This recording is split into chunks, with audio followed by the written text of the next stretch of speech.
This screencast will make up for classes that we have missed and will miss in the coming weeks. And we will pick up where we left off talking about Thomas Moran, best known as a painter of the West, which is the theme that we've been covering. But at the same time, he started his career, his early career, sort of as a late school Hudson River painter, if you will. Very, very similar to Thomas Cole. Uh, and in this particular picture, the Juniata River in sort of central Pennsylvania, central western Pennsylvania, we see him in a very Thomas Cole-like manner, positioned himself on the edge of a precipice, looking over the basin, over the river, and he's actually looking upriver toward the headwaters of the river as it moves into the deeper valleys.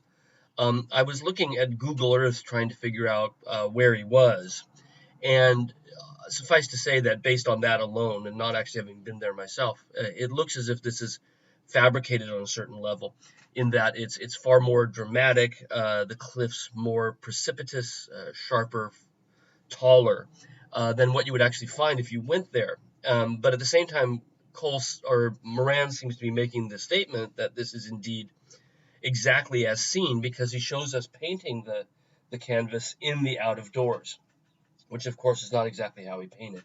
He made sketches in the out of doors and brought those into the studio to complete the work. But he shows us a work about the same size as the one that we're looking at. It's about 3.5 feet across. Um, and it shows him painting it from direct observation, which is to sell us on the idea that it is in fact a accurate view. And like I said, I have my doubts. In 1871, Thomas Moran's career changed drastically. He was invited to join a geological survey going west, sort of the same thing that had happened to Bierstadt. Moran was actually asked and funded on the trip by a magazine that would take his sketches and publish them. And this particular geological survey is heading to Yellowstone Park, which of course at this point is not Yellowstone Park. It's just a region of Wyoming that people had heard about, and famed for its natural wonders. So the Geological Survey is going to take record of this geographically, scientifically, geologically, but also Moran will be doing sketches on site. And the way he got there, this is in 1871, was the same way that Bierstadt had that exact same year. Each of them took the Transcontinental Railroad, which had only recently reopened, or opened in the first place, in 1869. And Bierstadt stepped out of that railway here at Green River, Wyoming, and made his very first sketch of the marvels of the West, the cliffs that hang over the Green River in Wyoming, at the city that now bears its name. Our picture is painted 10 years later, and from those sketches, but remains pretty accurate. Now, this event, like I said, totally changed his career. And from this point forward, Thomas Moran became almost exclusively a painter of majestic Western landscapes. And in fact, he even changed his signature. You can see the signature below him from the Juniata picture on the right, THOS, short for Thomas Moran. And on the left, you see his signature from the Green River Cliffs picture, where he's turned the TM into a monogram, where the bottom part of the M becomes an arrow pointing downward, and it looks like a Y, so it's all the TMY. He's Thomas Yellowstone Moran, his new name that he adopts from this point forward, and signs his picture this way because that now becomes his major claim to fame. Moran would paint this scene, the Green River Cliffs, often throughout the entirety of his career. And here, significantly later, 35 years later still, on the eve of World War I, he's returning to that same theme. Many different versions of this on many different scales. This is a significantly smaller work on the right. It's only about 13 inches across, rather than the 5-foot painting that you see on your left. It was obviously an important site for him. This was the first view of the majestic West that he had seen. And he takes those sketches and returns to it again and again and again, always using the sunlight to emphasize the drama of the work. Um, this significantly later work is significantly more moody as well. Arguably, all of these kind of are more moody.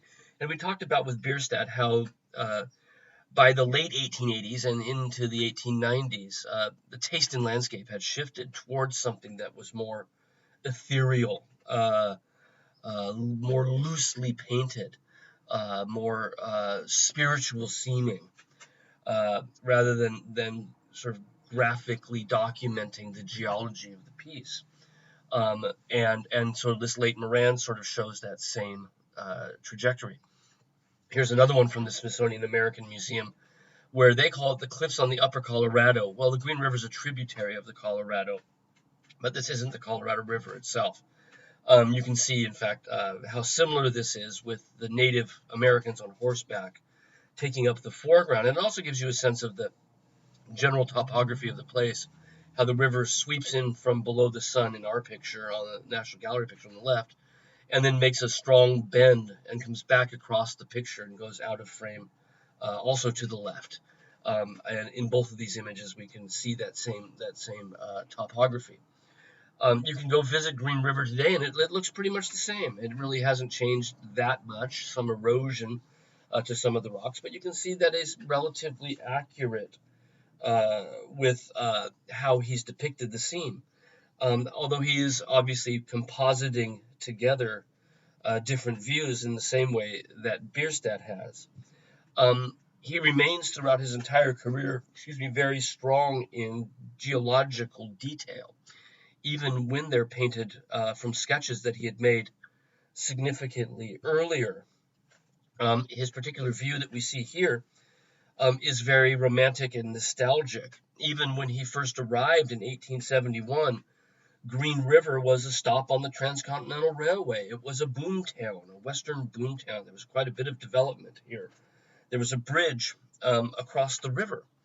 And Moran doesn't show us any of that. What we see instead are Native Americans living in harmony with nature. We see the village of teepees in the background. We see the Braves crossing the hillock and then forging the river pretty much where the bridge would be. So more in tune, and he's in a way turning his back on progress, civilization, Western civilization, and industry. Everything is simple, and it's a very sort of romantic, nostalgic view, almost as if the sun was setting on this. Although that's certainly intended to be the moon, I think, in the background, simply because of the way the sun shines on the mountains on the right. But we still get a sense of a sort of a homage or a paean to a vanishing way of life, old ways, and his job, sort of like Catlin's, I guess, is to document the West before it disappears. Well, Green River was where he got off because he's going from here now overland north to the region called Yellowstone, working alongside a survey team, alongside a photographer, and making sketches while there. Sorry about the typo. Yellowstone only has two L's. But making numerous watercolor and pencil sketches, some small oil paints as well, of this amazing territory of that we now call Yellowstone. And here, looking down into the valley, we're sort of just down the hill from Old Faithful to the Excelsior Geyser. On the left, we see him on site at Yellowstone, at the Mammoth Springs, at the northern part of Yellowstone. And that's actually Thomas Moran himself doing what you can't do today, which is to climb around on the chalk deposits from the mineral deposits from this hot spring that wells up. But everywhere he goes, he makes these sketches of the wonders of Yellowstone Valley. And here you can see, kind of from reverse angle, exactly what we're looking at in Moran's watercolor. The larger pool in the foreground of this photo is the one that's in the background of Moran's picture. and the deeper pool just past it, of course, is the one that's now in the foreground here. Excelsior Geyser has since gone dormant, but at this time it was actually the biggest geyser in the entire park. It's the hole in the foreground. And Excelsior Geyser would, in fact, when it blew, um, which was not regular like Old Faithful, but when it blew, it would actually go to over 300 feet in height, which is pretty incredible. 300 feet, you should think probably roughly a 25-story building or so in height. One of the most massive of all of the geological wonders of all of the geysers in Yellowstone Park. And so here he documents it at a moment when it's not blowing. Another watercolor from his expedition into Yellowstone area. He's on the side of the river right above a massive waterfall, Tower Falls, which cuts into a huge gorge that's called the Grand Canyon of the Yellowstone, not to be confused with the other Grand Canyon. He'll go there as well. But just we're at this sort of, again, romantic landscape. We're right at the edge of the falls. And so the area you see where the water disappears just here is where the falls drop immensely. Here's a photo of Tower Falls, and you can see that, in fact, Moran is probably somewhere sort of back in here, looking down toward the bottom of the falls. When Moran got back east with his sketches, he put together a portfolio of paintings, and these were accompanied by photographs taken by the survey's photographer to show that this stuff really did exist. The paintings, of course, were to provide sort of color to what we're looking at, because as we'll see, the Grand Canyon of the Yellowstone is really sort of spectacularly colored. And all of this was to convince people back east, particularly Congress, because it was presented to Congress, to convince them that this actually existed in the way that we see it, that this is not a total fabrication, that his works are different than Bierstadt's in a certain way, although in some ways they're not, but that they're more accurate, and that this was an area of America that was particularly special. And it was Thomas Moran's efforts working with this geological survey, working with the photographer along hand, that actually led to the passage of a bill that established Yellowstone National Park as our very first national park. And this happened the year after Moran went. This happened in 1872. Here we are looking at Tower Falls from a distance and from the opposite side. So Tower Falls is in the steam in the background there, where the river runs away from it. And Thomas Moran, in his watercolor sketch, would have been standing at the top of that. But now here we are on the precipice, overlooking the gorge that was cut by the Yellowstone River over the millennia as it flowed through here. Here's a photo when I moved to D.C. My wife and I drove through Yellowstone, and this is that area. This is the Grand Canyon of the Yellowstone, and you can see the amazing yellow colors. That's why we call it Yellowstone National Park. And Moran is capturing that and nature in all of its glory. It's something of a composite, although this general region here, looking up the river toward the falls, is now called Moran Point in the park, named after Thomas Moran, Artist's Point. And he is certainly trying to capture the wonder of the park, sort of compositing a little bit the different things that he saw there, sometimes extending mountains higher than they really were to add a certain sense of drama.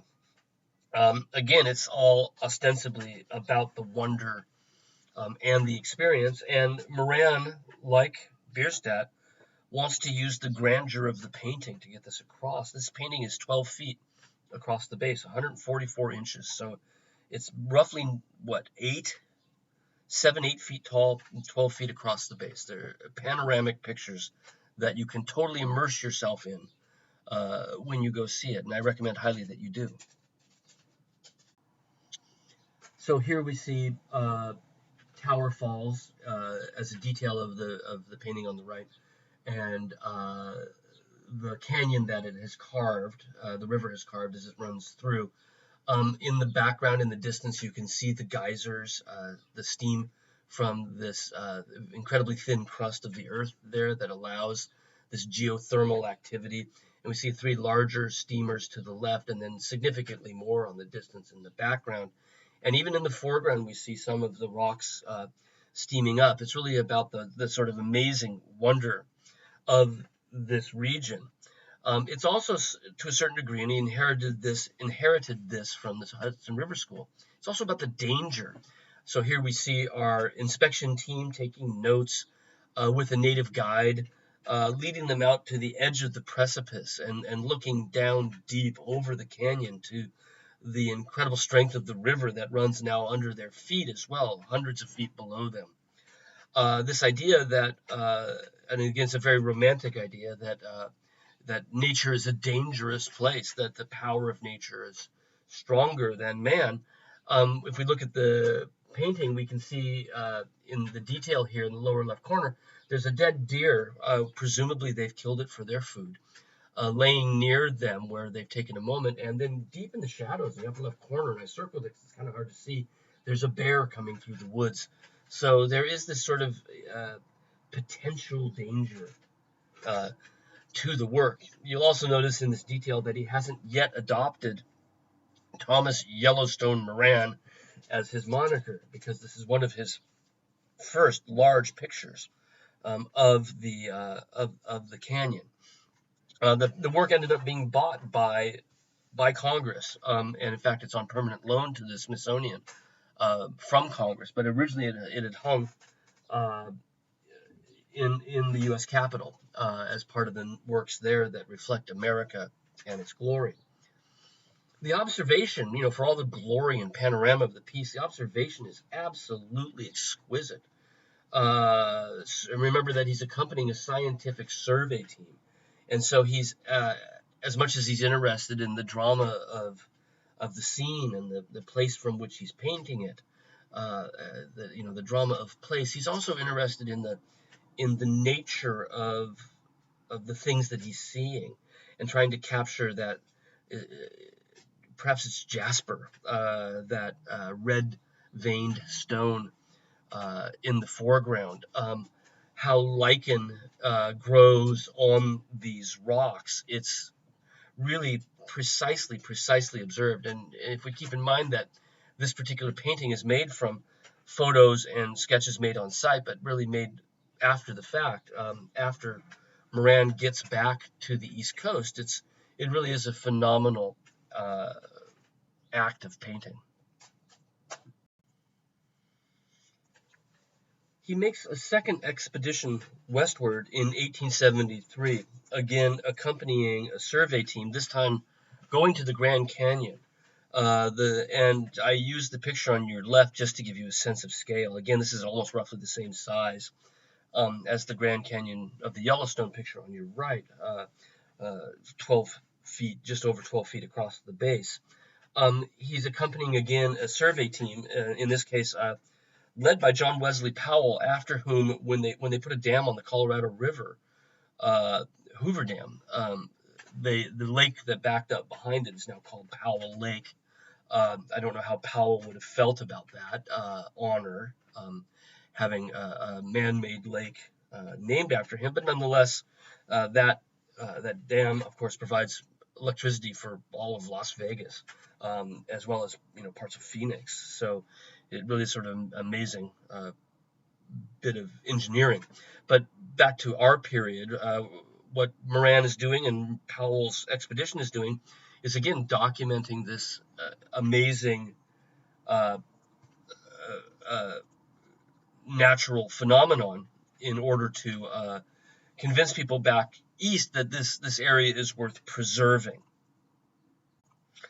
I spent a lot of time trying to figure out where Moran is. There's a place called Moran Point on the south rim of the Grand Canyon. I've never been to the south rim. I've only been up to the north rim of the Grand Canyon. So I've not actually seen this. I had to chuck around the web a bit to find this. And I spent a lot of time trying to find the exact view we see in our picture. And I realized what a futile effort this is, because this 12 foot picture is, even if it is painted from Moran Point, uh, perhaps somewhere down, perhaps by this tree here, sort of in this area or so. Uh, Even if it's painted from there, he's still going to be doing the Bierstadt thing, which is to paint, cobble together different things into the same view. Here we are sort of down by that tree and looking out over the Grand Canyon. You can see the foreground does have the sort of breaks in it that we see, and the bluff on the right may well, evoke some of the bluffs we see off to the right, but at the same time, it's not intended to be a photographic depiction. But again, what he's trying to do is to instill in East Coast viewers the sense of wonder that he had at the power of nature. And everywhere we look, we see steam rising from the bottoms of the canyon as the storm has passed. This is, after all, the desert, so when it rains, you do get immediate steam rising from that rain, but you also get these incredible thunder showers. And Moran shows us the passage of that storm. And here is nature now left in its wake, water running off some of the rocks, and then pooling up, and then steaming up as well. He's equally interested in geology, sort of the particulars of the different kinds of rocks, the foliage as well. I looked quite closely to see whether or not these are human figures or not, and I don't think that they are. I've been looking at it, and I think that they're just meant to be part of the foliage and the way the paint has faded through time. They seem to take on the appearance of two figures. This one, unlike our first picture of the Yellowstone, is unpopulated. They're just empty landscape, and showing us this incredible natural force. And again, you'll notice that in the midst of the rainstorm, we see the rainbow again appearing.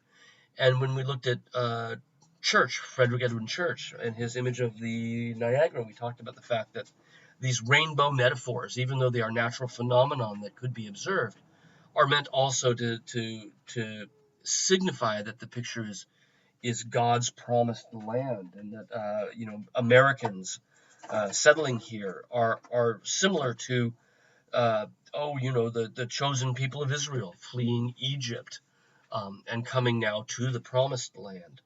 And here the storm that we see, as powerful as it is, will not, the promise, of course, is that it will not cause a flood. I think you can still see the legacy of Thomas Cole in Moran's work, even though the scale of these two works is so drastically different. But this idea of the mist rising over God's creation. And really, I think the nice thing about looking at these side by side is we're at the beginning and the end of American landscape painting in the 19th century, in a way, and that Thomas Moran is the fulfillment of things that started with Thomas Cole.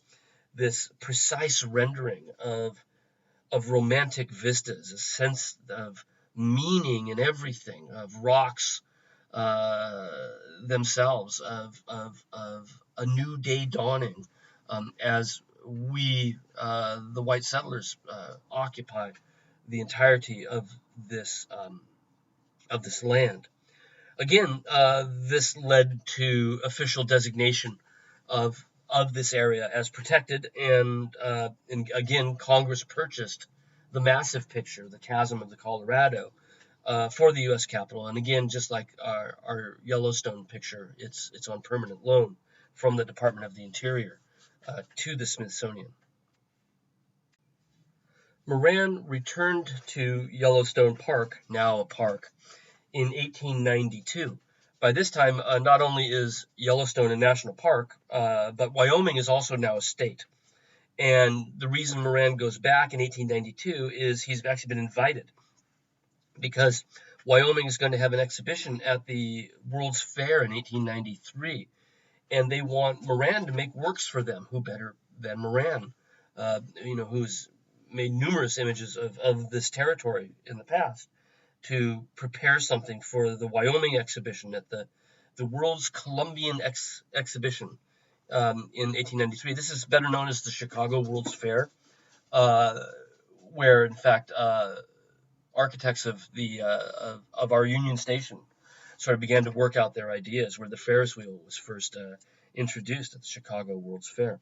And Moran makes this picture of the Grand Canyon of the Yellowstone, begins it for that particular exhibition for the Chicago World's Fair.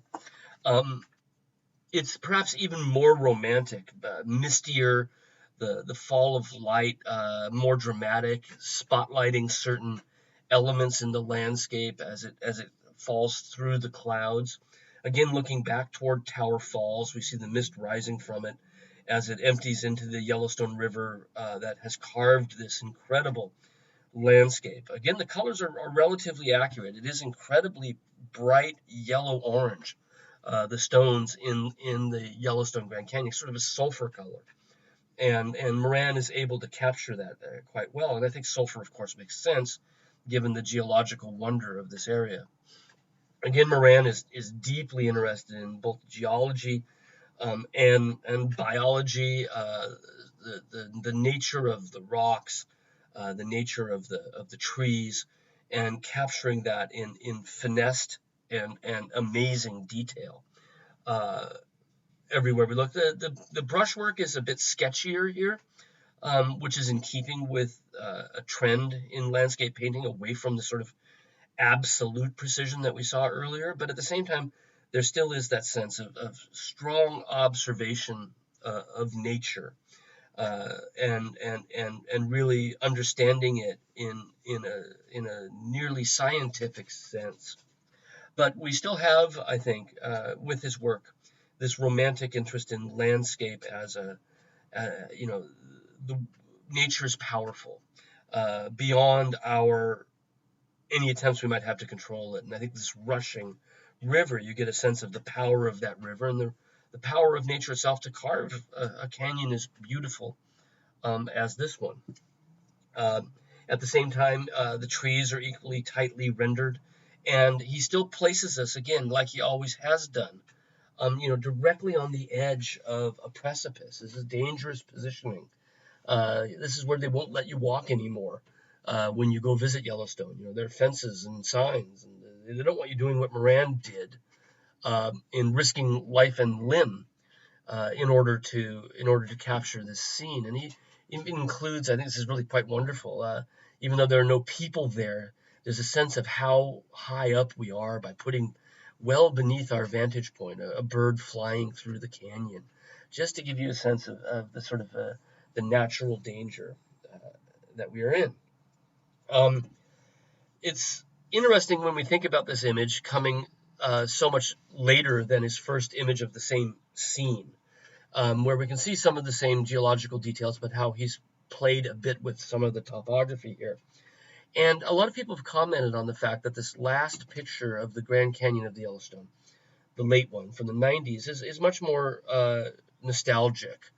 It's longing for a lost past. And in fact, at the exposition in Chicago, where the painting on your right was exhibited, there was a speech delivered there that talked about the fact that the Western frontier was closed, that the era of exploration should now give way to an era of settlement. And Moran had already sort of done his job. He had helped to get our national parks established as a refuge from development, and which of course they remain today. Those that were originally established, the more recent areas given over to safety, given over to the Department of the Interior as national monuments, as national parks. Some of that has been rolled back in recent years. And we should think about these places and really what progress means to the wonder that is America.